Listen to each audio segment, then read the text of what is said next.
Danger lurking in the water. Toxic red algae returning to Southwest Florida's coastline just ahead of this long holiday weekend. The latest samples showing medium levels of red tide along the Charlotte County coastline and high levels along the Lee County coastline, especially near Sanibel and Captiva. 4 in Your Corner Sam Sosa has been looking into how this could affect you if you plan to spend any of your holidays near the water. Sam? Patrick, looking at this map, all these dots indicate the level of red tide organisms we have in Florida. A lot of those dots are gray, meaning there is none, but these orange and red dots here, that's what you want to watch out for, meaning there's medium and high levels.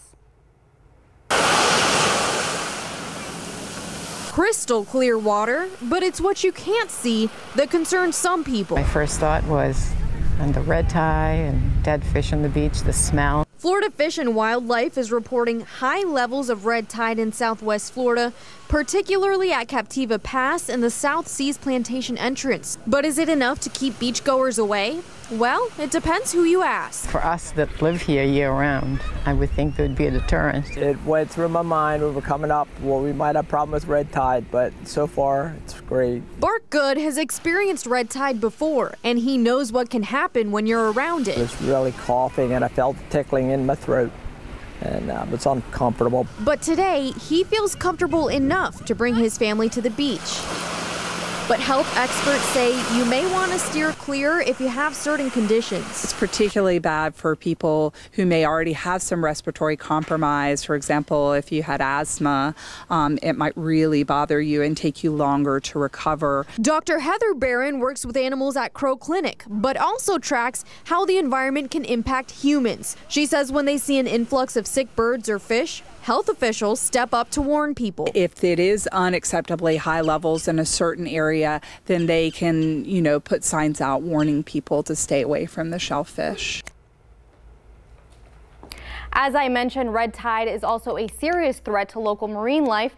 And straight ahead at 6:30, we're speaking with veterinarians and giving you a first-hand look and the toll it's taking on our animals here in Southwest Florida. Live in the studio, Sam Sosa, Fox 4, in your corner. Okay, thank you, Sam. Red tide could also impact business along our coast.